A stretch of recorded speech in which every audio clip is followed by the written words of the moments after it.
Chapitre 46 L'esprit et les règles. Pour que l'homme ne détruise plus la terre dans l'indifférence de ce que sera le devenir des enfants, vous devez écouter attentivement le Fils de l'homme en toutes circonstances. Sur cela, Jésus dit, « Si vous m'aimez, gardez mes commandements, et moi, je prierai le Père, et il vous donnera un autre consolateur, afin qu'il demeure éternellement avec vous, l'Esprit de vérité que le monde ne peut recevoir, parce qu'il ne le voit point et ne le connaît point. Mais vous, vous le connaissez, car il demeure avec vous, et il sera en vous. Je vous transmets l'Esprit de vérité qui est en moi, et que vous garderez en vous. Car quelles que soient vos conversations, elles concerneront toujours le livre de vie de l'agneau, ce pain du ciel qui vous était promis pour vivre éternellement. »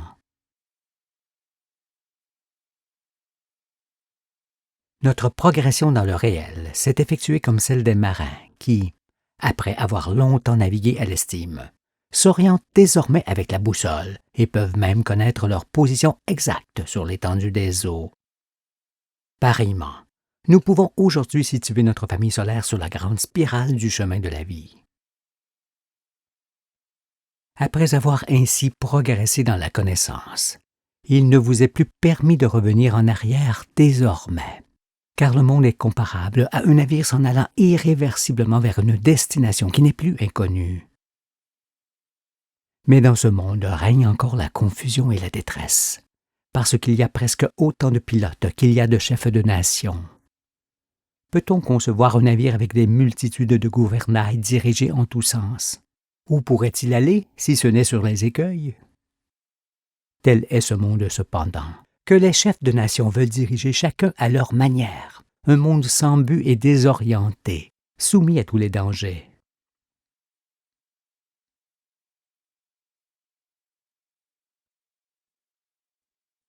La perception du réel. Pour en terminer avec cette errance et l'angoisse qu'elle suscite, vous devez d'abord concevoir qu'il ne doit y avoir sur terre que des règles communes à tous, faisant l'objet d'une loi unique pour tous les peuples, et qu'un seul directeur, le Christ. N'est-ce point ce que dit Jésus et qu'explique Moïse? Dorénavant, quiconque voit qu'il ne peut en être autrement, parce que la continuité du monde ne pouvait être assurée que par le Saint-Esprit. Ce nouvel esprit se forge avec la connaissance et rend chacun responsable de ses actes. C'est pourquoi vous deviez naître à nouveau pour que le monde redevienne conforme aux raisons pour lesquelles il a été créé.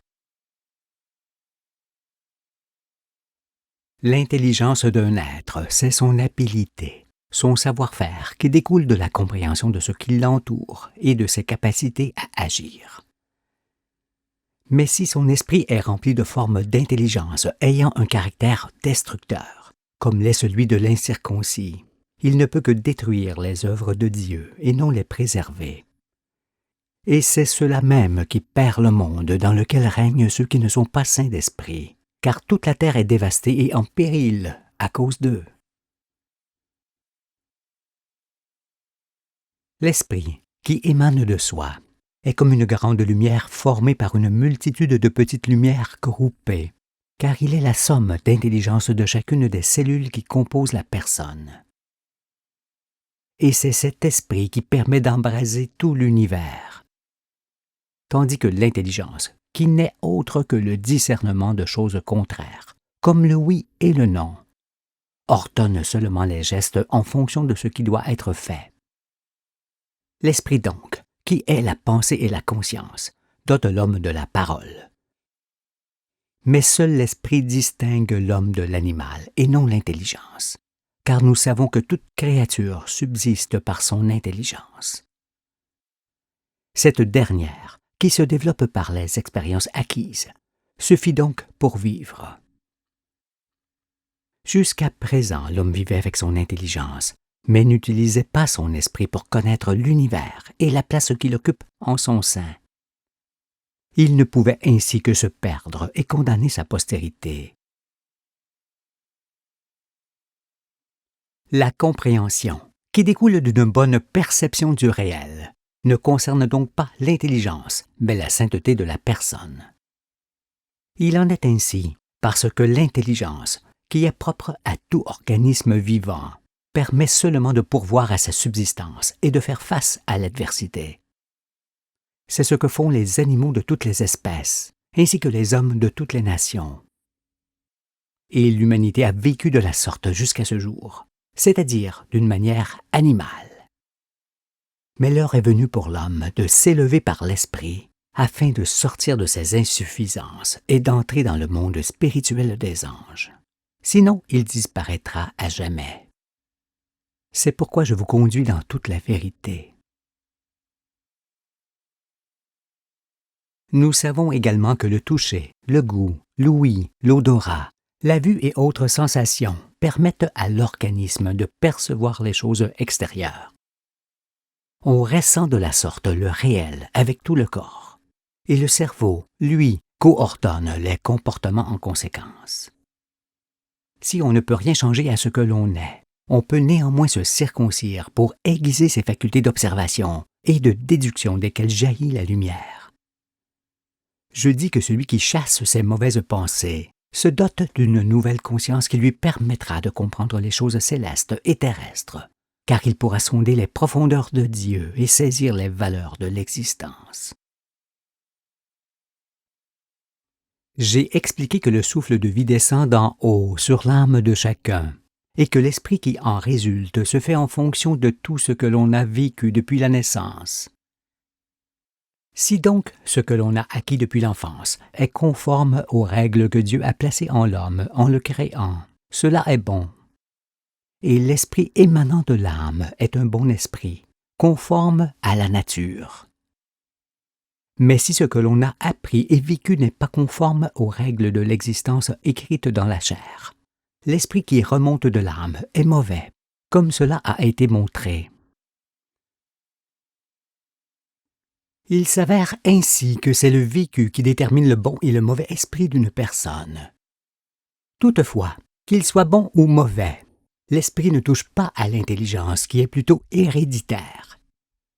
Ce qui se remarque fort bien avec les éloquents chefs de peuple, ainsi qu'avec les excellents scientifiques et les chefs militaires de haut rang, qui emploient une quantité considérable d'intelligence pour amener et manipuler les puissantes machines de guerre et autres armes nucléaires qui vont mettre un terme au monde et à leur propre existence.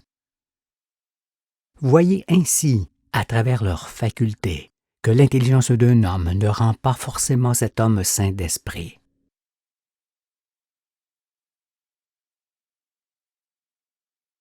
La vie est esprit et conscience.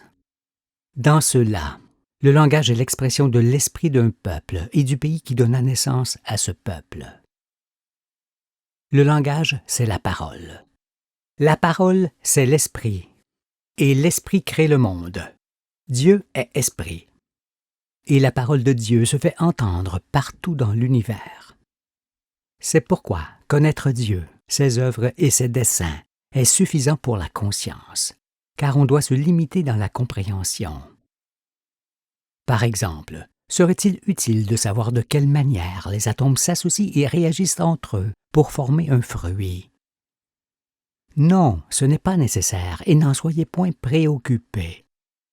D'autant que si vous aviez une représentation exacte des atomes qui donnent forme, couleur, saveur et odeur aux fruits, vous n'auriez pas de plaisir à les cueillir, et votre connaissance n'en serait pas enrichie.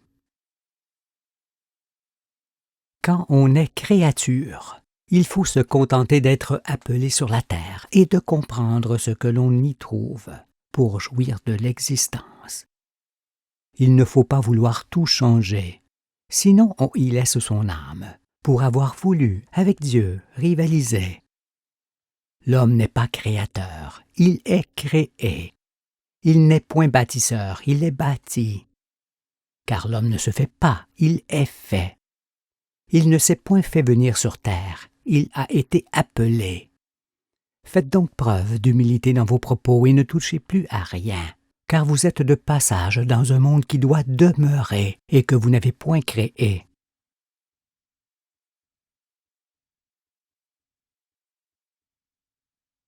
La nature humaine. En étant fait de tout, l'homme porte en lui tous les éléments de la nature qui donnent forme à ses gènes. C'est pourquoi il peut faire tout ce que les animaux font, alors que les animaux, eux, ne peuvent pas réaliser tout ce que l'homme réalise. Toutefois, l'animal peut avoir des sensibilités proches de celles de l'homme, car tout être de chair réagit avec une conscience plus ou moins diffuse d'éléments affectifs. Mais parce que l'essence de l'univers ne permet d'exister qu'avec un corps de chair, il ne faut pas en déduire, tels les scientifiques, que l'homme est un animal comme les autres. L'homme est un être de chair assurément, mais dans une grandeur qui s'apparente à la divinité, ainsi que nous l'avons justifié. Les êtres sont partie intégrante des astres desquels ils dépendent. De ce fait, créés en réponse des éléments de vie procurés par la Terre et le Soleil, tous les êtres vivants sont dotés de sens qui les renseignent sur le monde extérieur où ils évoluent. Ils ont ainsi plus ou moins conscience de leur existence et disposent des moyens de subsister. Mais les bêtes ne savent pas ce qu'elles sont, parce qu'elles sont dépourvues de raisonnement. Cependant, elles reconnaissent leurs congénères par affinité et se joignent à eux. Il n'y a que l'homme pourvu de raison qui peut imaginer ce qu'il ne voit pas. Il est également seul à avoir conscience de la naissance et de la mort, contrairement aux bêtes qui, elles, ne savent pas qu'elles sont comme lui de passage sur terre. Conscientes du danger cependant, les bêtes se méfient de leurs prédateurs.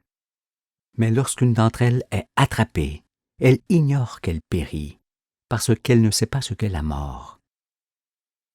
En raison de quoi, et contrairement à ce que plusieurs affirment, le monde animal n'est nullement un monde cruel.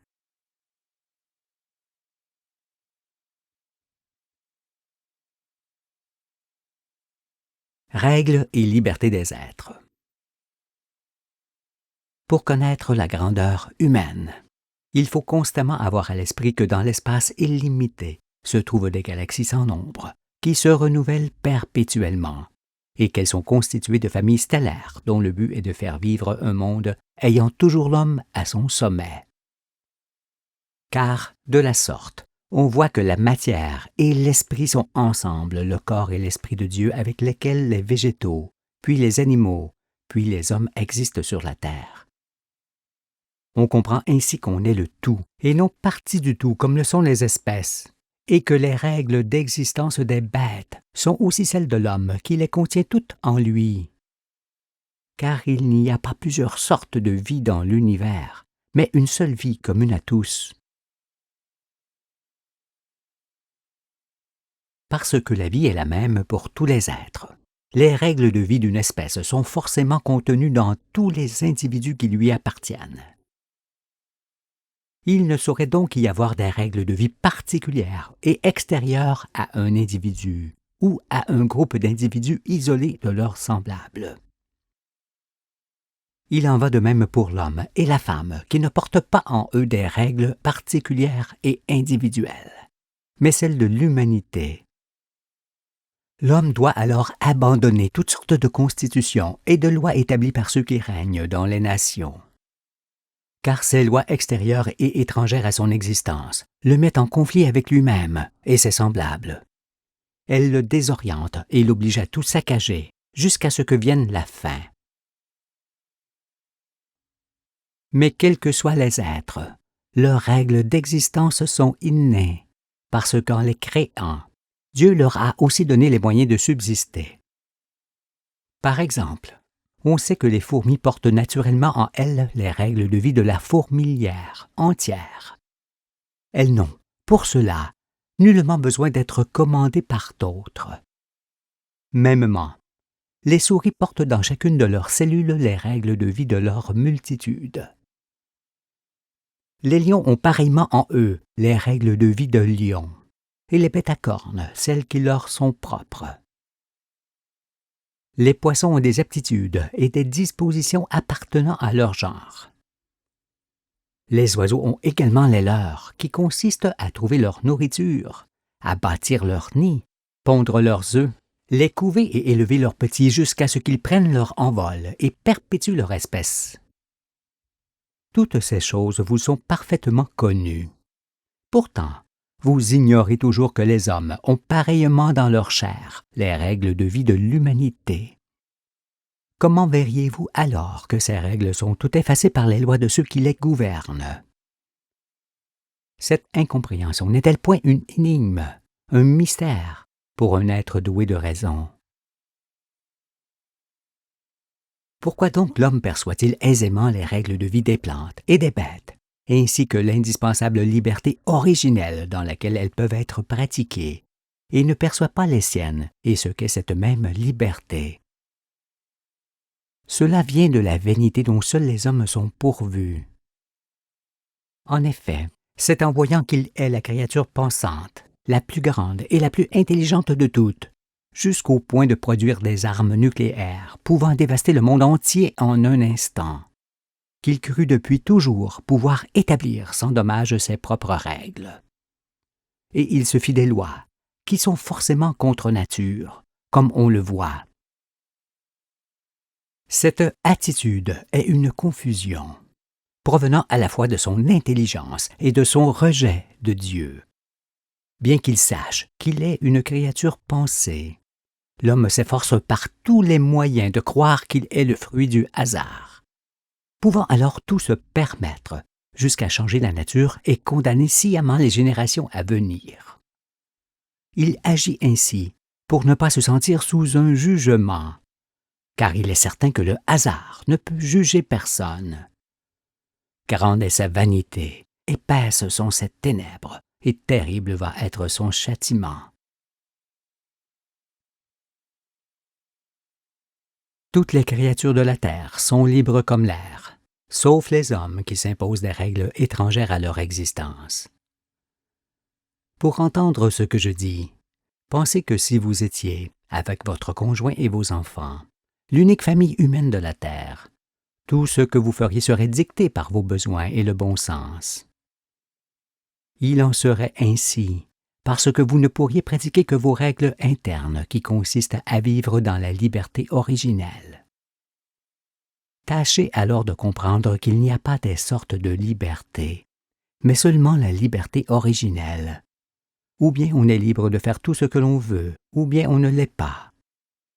Si on ne l'est pas, on est forcément sous la contrainte et le joug.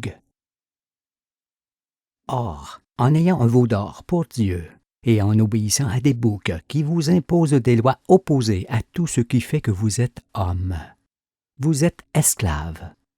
Vous ne pourrez donc pratiquer les règles de l'humanité que dans la ville sainte du royaume, bâtie par l'esprit de vérité. N'est-il pas dans la nature profonde de l'homme saint d'esprit de faire preuve d'amour en toute occasion, ainsi que de sagesse, de droiture, de miséricorde, d'humilité, de compassion et de charité? Ce sont les effets de la circoncision du cœur qui déterminent les valeurs humaines et les actes de chacun, et c'est d'eux que remonte la loi du royaume. Or, ceux qui font du mal à la terre, aux plantes, aux bêtes et aux gens auxquels ils mentent, ne sont pas circoncis. Tous auraient pu le devenir cependant, en ensevelissant leur vanité. Alors nul ne s'interrogerait aujourd'hui sur la justice, parce que celui qui est saint d'esprit se comporte en homme digne et vit en harmonie avec la création entière, sans faire de tort à quiconque. Et personne ne s'interrogerait sur la paix, parce que chacun serait libre de faire ce qu'il lui plaît, quand il le voudrait, et sans qu'il soit besoin de rendre compte de ses actes à quelqu'un, ou de payer un tribut à qui que ce soit. Vous vivrez ainsi dans le siècle prochain, parce que cette justice, cette liberté et cette paix que tous les anges du ciel respirent seront protégés par la loi du royaume. Cette loi empêchera la réapparition des hommes enflés d'orgueil qui les enlèvent au peuple depuis l'Antiquité. L'ange ne se soumet qu'à Dieu et non plus à l'homme, son frère. L'ange est sa propre loi.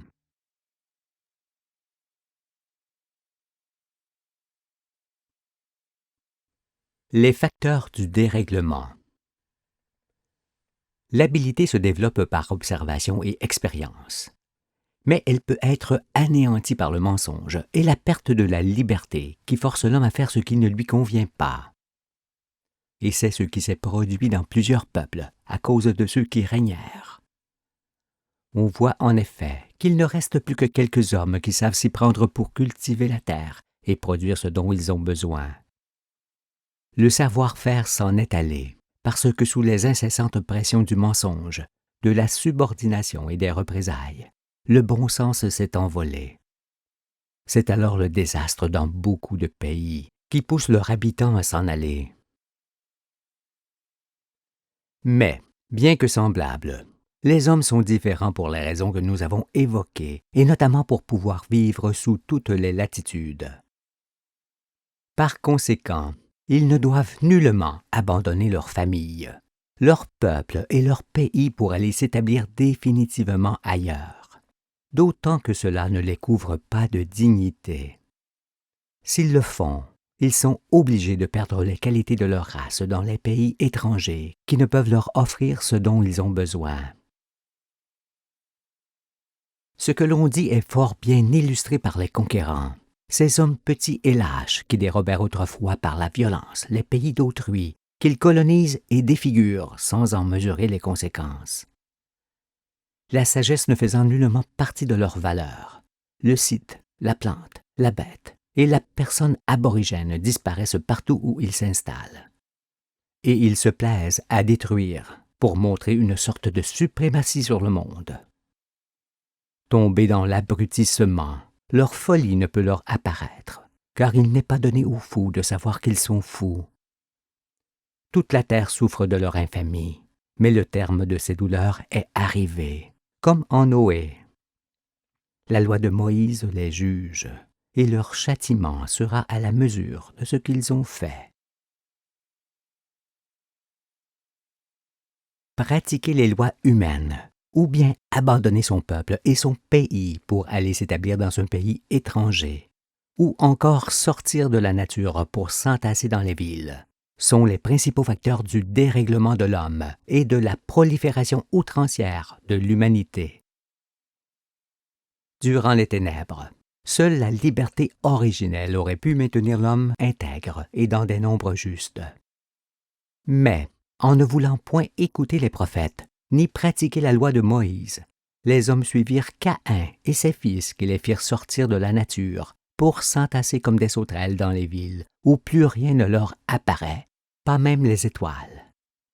Pourtant, il est indéniable que dans une ville de plusieurs millions d'habitants, dont il faut 7 jours de marche pour en faire le tour, on est encore plus éloigné du milieu originel que si l'on habitait la Lune. On est alors étranger à son propre pays et à tout ce qu'il renferme. Ce qui ne peut durer toujours, car ce ne sont point ces cités bruyantes et fumantes qui peuvent être le devenir constant des hommes, mais seulement la ville sainte avec ses 3 parties. Seul Dieu peut éclairer les peuples et les réunir autour de son nom pour les garder libres et en paix. Personne ni rien d'autre au monde ne peut réaliser ce prodige, qui commence par la résurrection des morts. Ne regardez donc plus en arrière ce qui fut. Cela s'est produit dans les ténèbres et ne reviendra plus. Jésus le recommande. Il dit « Quiconque met la main à la charrue et regarde en arrière n'est pas propre au royaume de Dieu. » Si vous aidez le Fils à vaincre le monde et à asseoir le royaume de Dieu, vous mettez ainsi la main à la charrue. Alors, vous devez regarder devant seulement, car vous ne pourrez plus vivre comme vous le faisiez en ne connaissant point la vérité,